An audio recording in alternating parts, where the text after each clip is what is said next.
Hi, this is Dr. Ken Richter with your Curbside Consult today.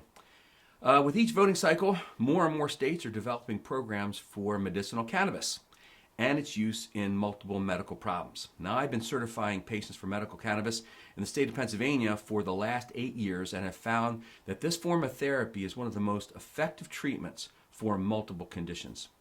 Patients who use cannabis are still met with many federal regulations, which makes the use of cannabis somewhat challenging and difficult.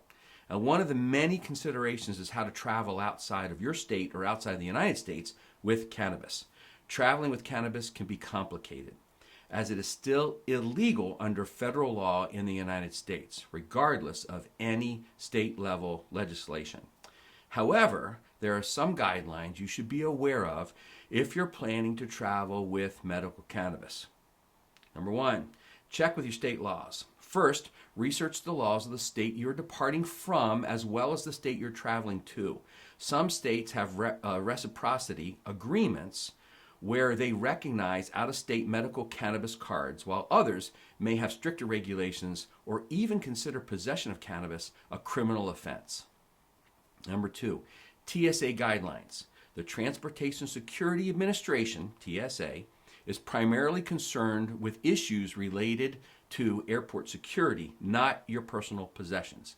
They do not actively search for drugs, but will report any illegal substances they discover to law enforcement. This means that even if you have a valid medical cannabis card, you can still run into trouble if you are caught with cannabis. Number three, carry only what you need. If you must travel with your medical cannabis, only take what you need for your trip.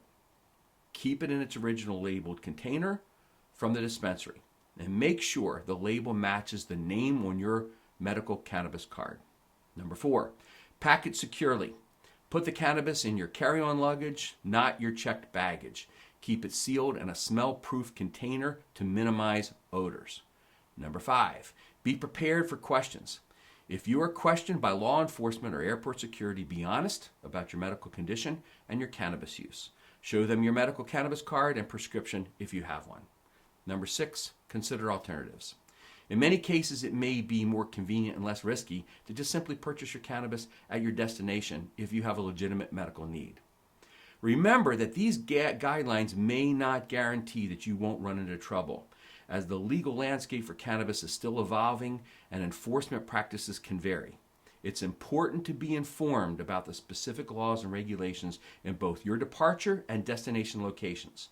When in doubt, consult with an attorney who specializes in cannabis law or contact the relevant authorities for guidance.